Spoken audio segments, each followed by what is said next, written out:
Hello, everyone, and welcome to the Jeffrey Epstein Show.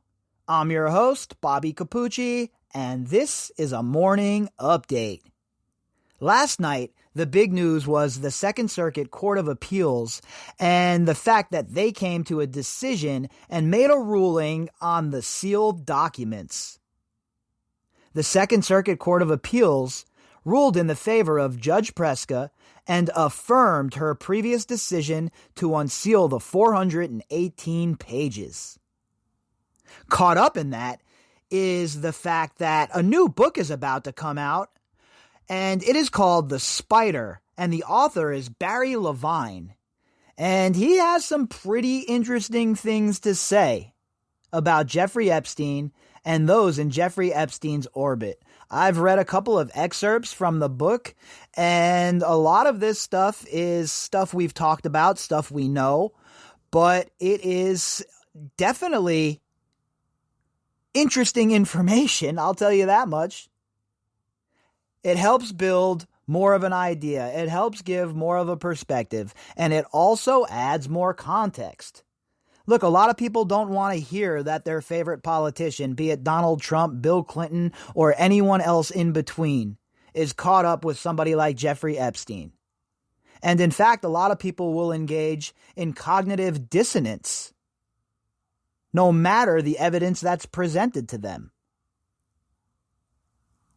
All of these people in polite society, or so-called polite society, we should call it, Donald Trump, Bill Clinton, Glenn Dubin, Jess Staley, all of these people are the same kind of scuzzbag. You really think any of these people in so-called polite society care one way or the other about you, me, or some trafficked girl? I highly doubt it. And as far as our politicians, I have no faith in any of them. I have no faith in any of our elected officials to do the right thing. At this point, I feel like all of them are compromised.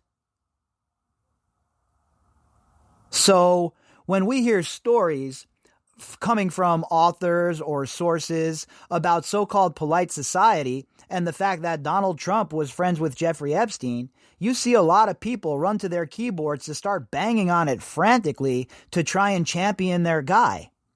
And that's not how this should work, folks. We should be open to whatever information is coming. We should process that information, and we should base our decisions on the evidence, not on our political tribe. That shit is a road to disaster, and I'm not saying that lightly. Tribalism is not going to do any of us any good in the big picture, and it's certainly not going to do anyone any good in this case. So, people just have to accept that their favorite politicians, their guys, their girls, and anyone in between who have hung out with Jeffrey Epstein are going to be put on blast for that relationship. Now, does that mean everybody who hung out with Jeffrey Epstein is part of the sex trafficking operation? Of course it doesn't mean that. I'm very clear about where I stand with that. And, I've had some pretty heated debates with people over that. My format is to follow what comes out in the news. And the second it appears in the news, we're right here in the studio and we're talking about it. I'm giving you my opinion and I'm breaking down the article. I'm not always right, that's for sure. Look, I'm a very flawed human being, okay? And most of us are, right? Most of us are not perfect, that's for sure. But when it comes to something like this, you have to be able to stuff your own political opinions, your own political bias, and chase the story to wherever it goes. And that's most certainly what I attempt to do here. So, while I have my own political opinions, of course, I will follow this story and the evidence and the news wherever it leads us. I don't care if it leads us to Trump.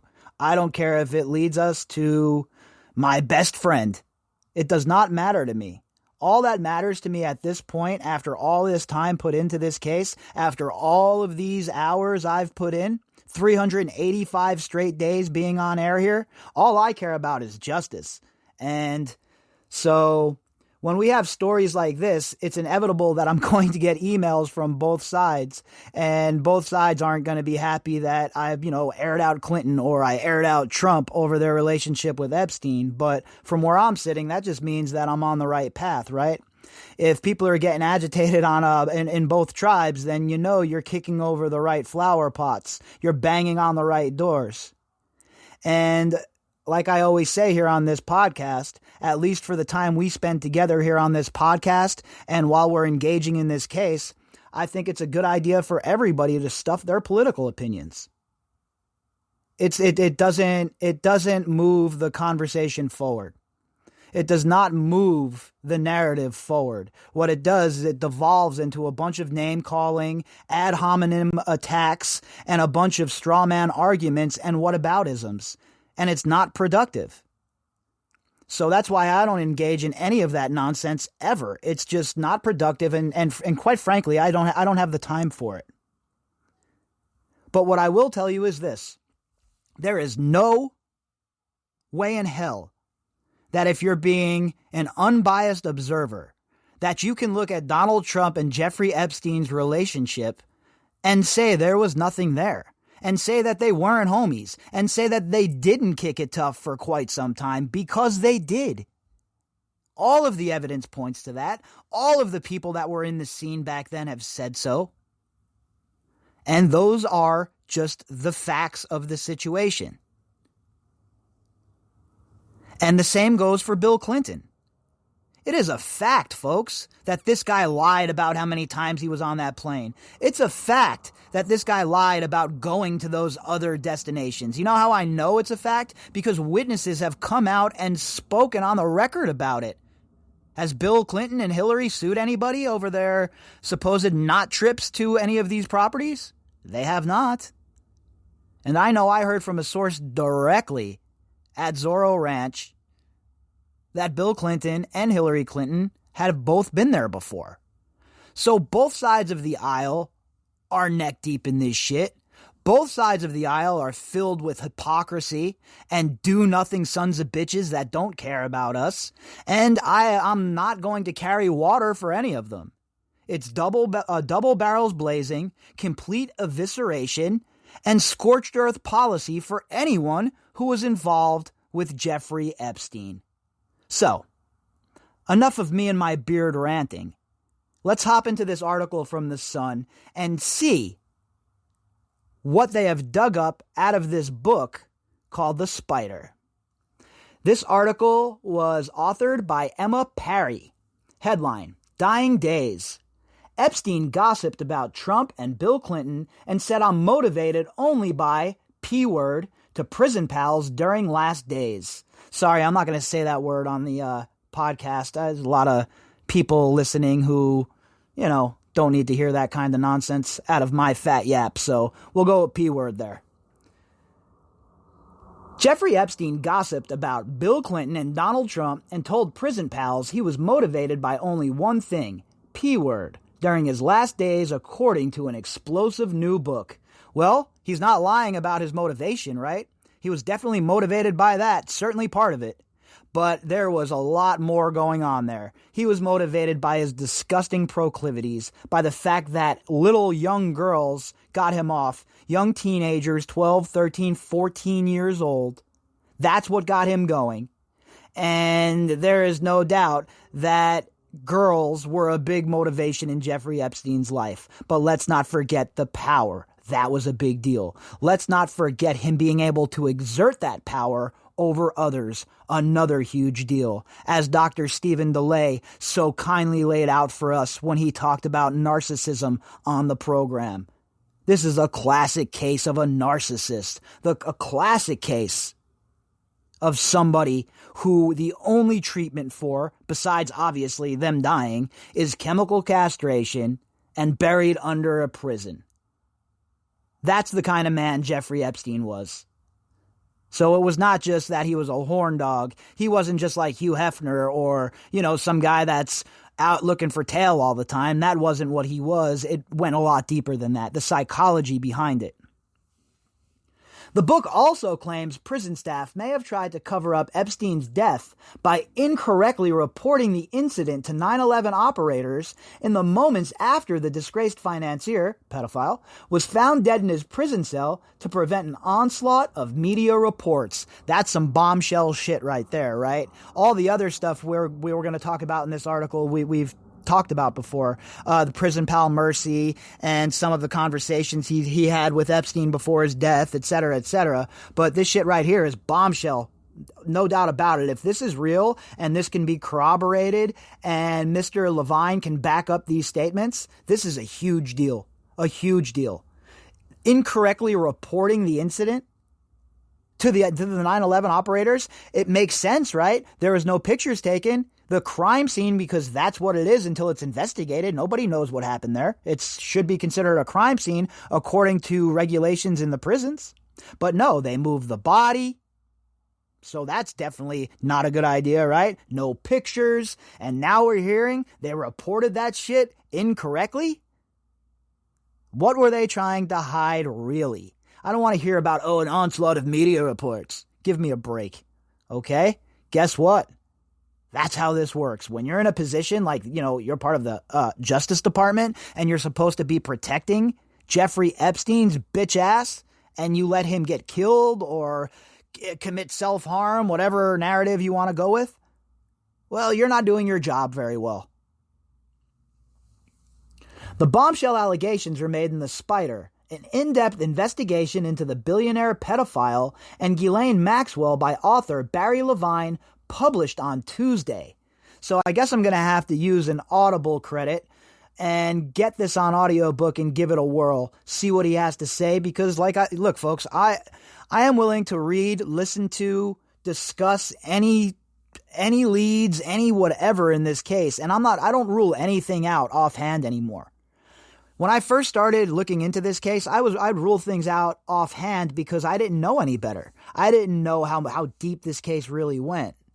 And let me tell you what, every single time you think you get to the end of the maze and you find an exit, well, you really just find more maze. So I'm going to definitely read this book. I'm going to download the audio book tomorrow when it comes out, and I'll start digging in then and see what it really has going on. The Sun has exclusively obtained an early copy of the highly anticipated book and can reveal how Epstein's two assigned prison companions spent hours talking with Epstein in the days and weeks before his death. Well, I don't know about exclusively. We've talked about this before. There's been reports from Bill Mercy, who was one of Epstein's companions, who talked about the conversations he had with Epstein, what they, where they veered off, what they talked about, et cetera, et cetera. So I don't know about exclusive, but still. I mean, I guess maybe an early copy of the book, but that part of the book isn't an exclusive, right? We've talked about that before. They give a unique insight into the man accused of raping and sex trafficking multiple women and children. One of his prison pals, William Dollar Bill Mercy, who ran an escort business and was serving time for fraud, reveals Epstein once told him a story about flying on a private jet with Trump and a French girl. Now, folks, look. Not a good look for old 45, right?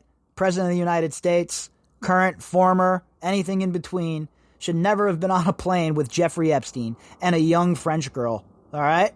Not a good look whatsoever, not at all. And now we know that Donald Trump, so far as the logbooks say, was only on Epstein's plane one time. That's all that's ever been reported. So I wonder if Epstein was on Trump's planes ever, and if there's flight logs for that. Look, again, these are all avenues that must be pursued. Every single one of these avenues must be pursued. Every person who had a relationship with Epstein, every person who was hanging out with Epstein has to go on the record and talk about what's going on here, what they know, what they've seen, and if they have anything to offer to the investigation. And the fact that this story was told, and again, take it from the source, right? Like all this stuff. But It definitely sounds like that MO. It definitely sounds like Jeffrey Epstein and the way he used to hang out, right? We know that him and Trump were friends before his arrest and before they had the falling out. That's not even disputable. So this occurred before then, obviously. This was when they were still friends. Trump was on this plane with Epstein and this young French girl. Trump asked Epstein to land his plane in Atlantic City, according to the book, but Epstein refused, saying it was full of white trash. Well, okay, Atlantic City is not the sort of destination that I'm trying to travel to anytime soon, but I think saying it's full of white trash is a bit wrong, right? A little silly, but again, it goes to show that this story is kind of in the realm of the way Epstein operated. We know he was racist. We know how he talked about people of color. So why would he think any better of low-class, so-called, quote-unquote, poor white trash? The same people that he targeted, by the way, in his sex trafficking ring. The girl I was with, because she was French, asked me, "What does white trash mean?" Donald Trump told her, "That would be me. That would be me without the money," Epstein is quoted as saying. Well, I'm pretty sure that that's the kettle calling the pot black, right? I'm pretty sure without the money for Epstein and without the power, he'd be quote-unquote white trash too. Trump was friends with Epstein, and flight logs have placed him on his private jet. But the pair had a huge fallout before Epstein's 2008 arrest, and Trump was later quoted as saying, "I had a falling out with him a long time ago. I don't think I've spoken to him for 15 years. I wasn't a fan." Again, we've seen a lot of people do the same thing. They try and rewrite history, try and retell their relationship with Jeffrey Epstein. And I'm not letting Trump off the hook for that shit. They were boys. They palled around. There's pictures to prove it. In fact, I saw a picture today of Trump with his kids when they were very young being introduced to Jeffrey Epstein. So please spare me with the nonsense that Trump was not in Epstein's orbit. He most certainly was. Point blank, period. Not even a question, not even a debate. Now, it's also true that they did have a falling out. Some people will tell you it's over one thing. Some people will tell you it's over another, be it Mar-a-Lago, be it a business deal that went wrong, whatever it may be. They had a falling out. So up until that point, however, I would really like to see what Donald Trump knows about Jeffrey Epstein. Does he have anything to offer to the conversation?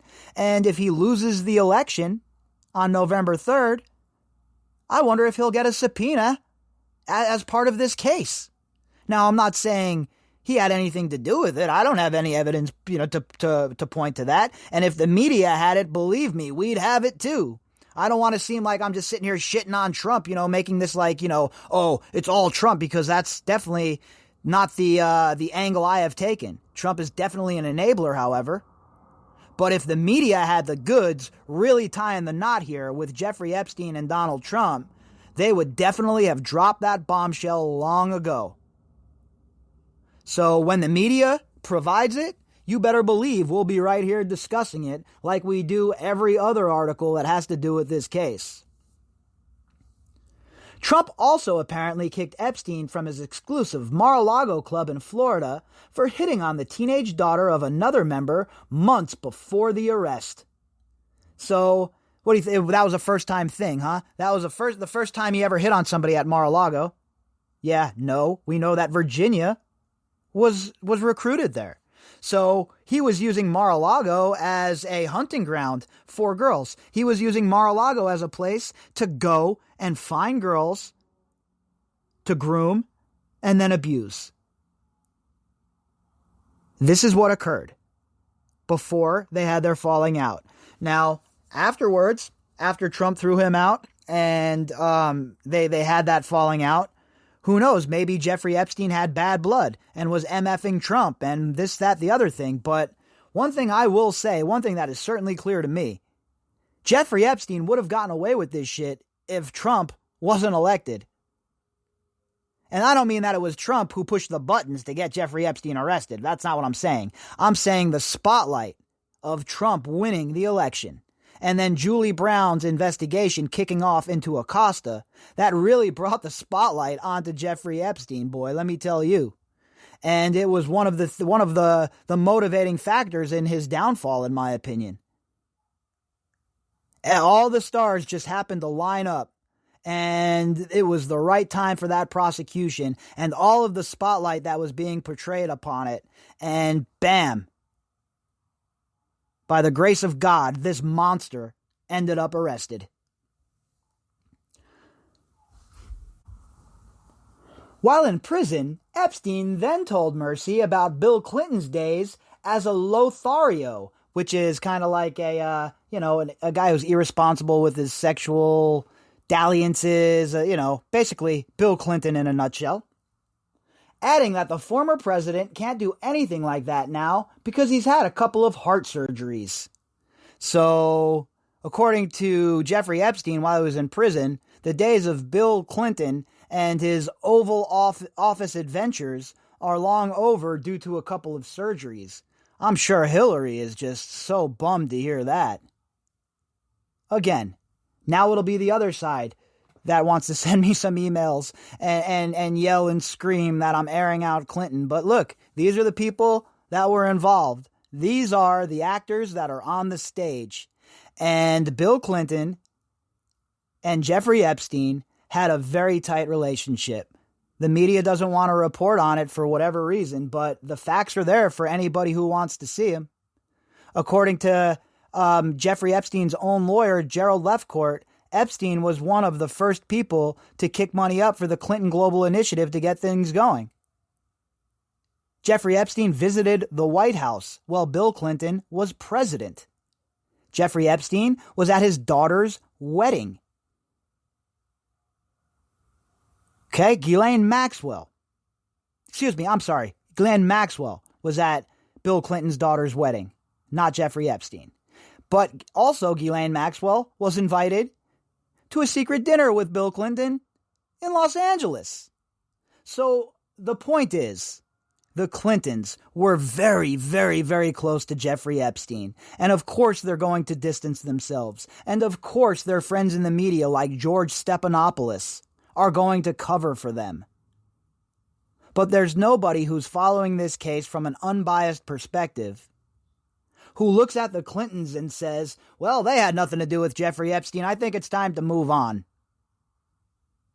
Anyone who is looking at this objectively understands that there is a very deep connection with Bill Clinton and Jeffrey Epstein. One of the deepest connections, in fact. Can you tell me anybody else who Jeffrey Epstein had a picture of on his wall, a painting in a blue dress?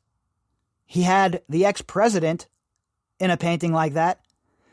Wouldn't that say to you that these two men have a very intimate relationship?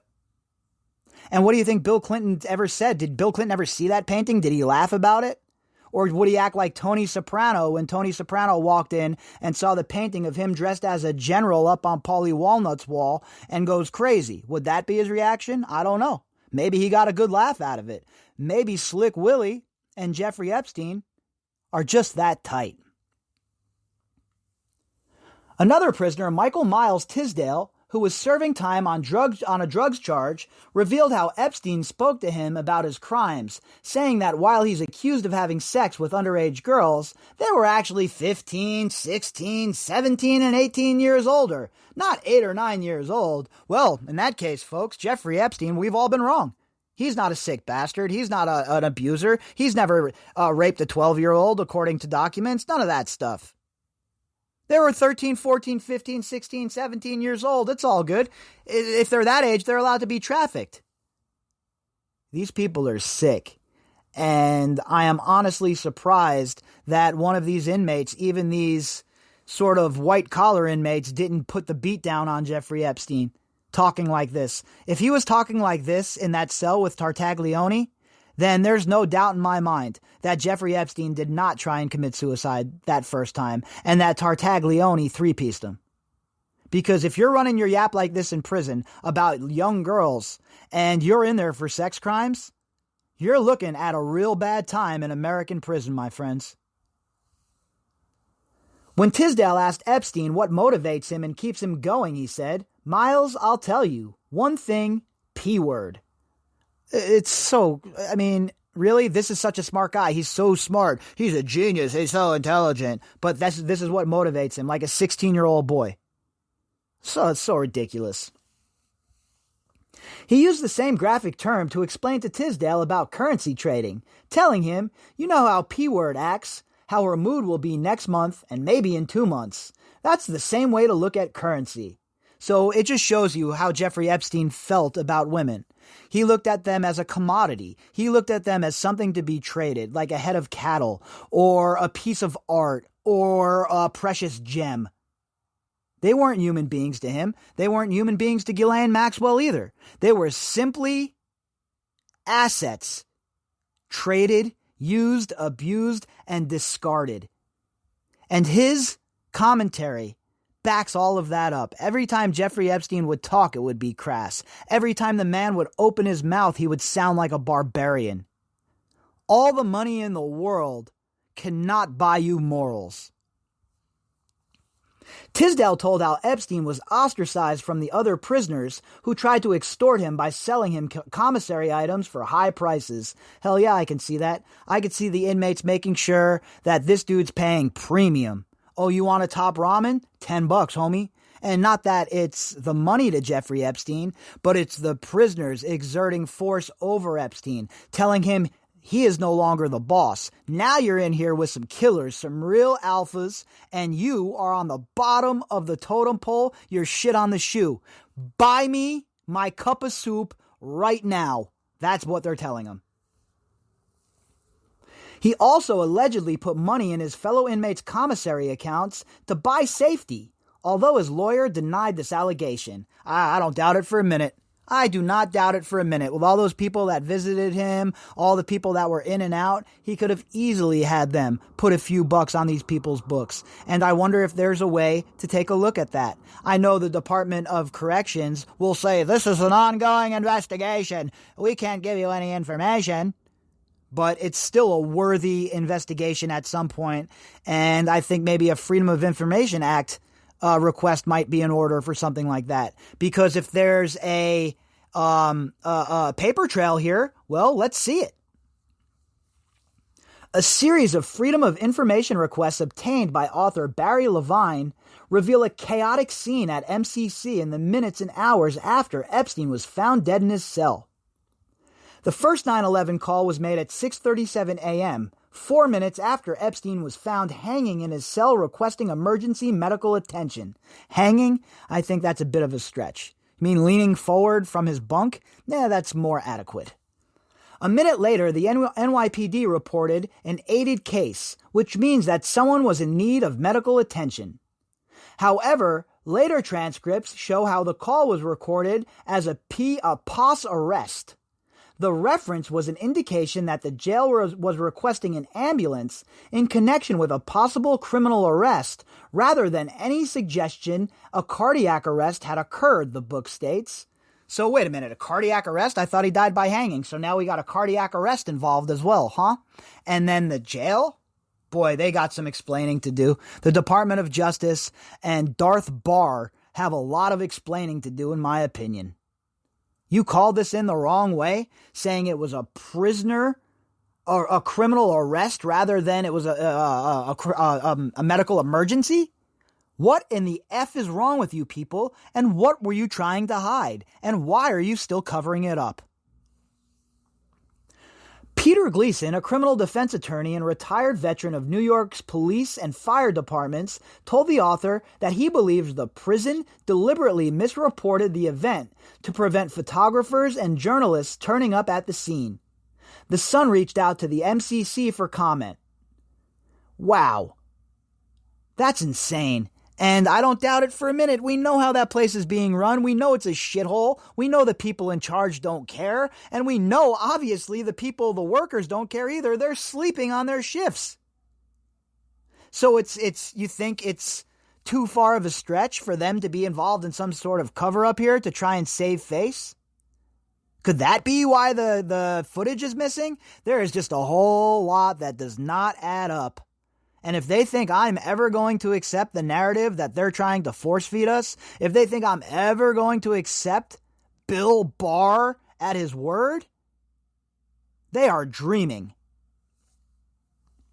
Epstein was found dead in his cell at New York's MCC prison in August, age 66, awaiting trial on a slew of child sex trafficking charges. His alleged madam, co-conspirator, fellow child abuser, general all-around scuzzbag, and bipedal serpent Maxwell, 58, was arrested in July at her New Hampshire hideout and is awaiting trial accused of helping Epstein to traffic minors. The spider inside the criminal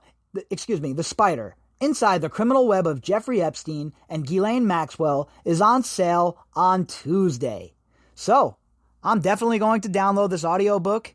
Right now I'm going to go pre-order it, so when I wake up later on, when I get it later on, I'll be able to check it out, start listening to it, see what's up, and hopefully it gives us some more revelations, right?